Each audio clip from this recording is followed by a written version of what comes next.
আসসালামু আলাইকুম, সবাইকে স্বাগতম আমার রান্নাঘর পেজ বা চ্যানেলে। আশা করি সবাই ভালো আছেন। আজকে খুব সহজেই কিভাবে পিঠা বানানো যায় তা নিয়ে কথা বলবো।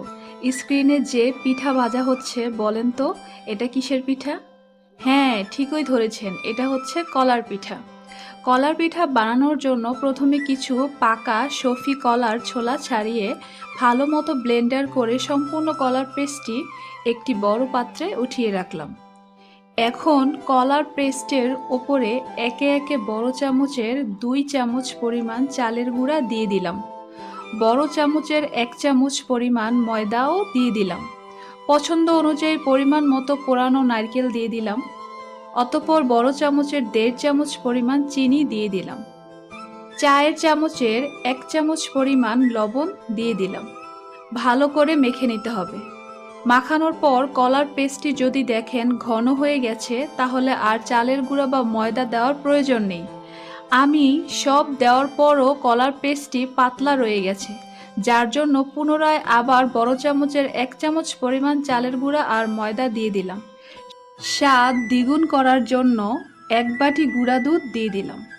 এখন আবারও ভালো মতো মাখিয়ে ম্যারিনেট করে নিতে হবে। দেখুন কলার পেস্টটা এখন ঘন হয়ে এসেছে। এখন ঢাকনা দিয়ে ঢেকে দিব 1 ঘন্টার জন্য।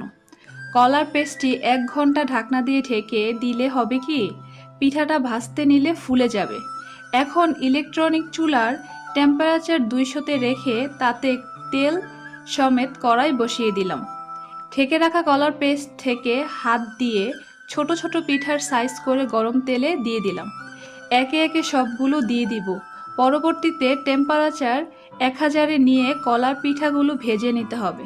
পিঠাগুলো ওলট পালট করে দিব যাতে পিঠার 2 পাশই ভালো মতো হয়ে যায়। পিঠার কলার লালচে হয়ে আসলে অপর একটি পাত্রে পিঠাগুলো উঠিয়ে রাখলাম।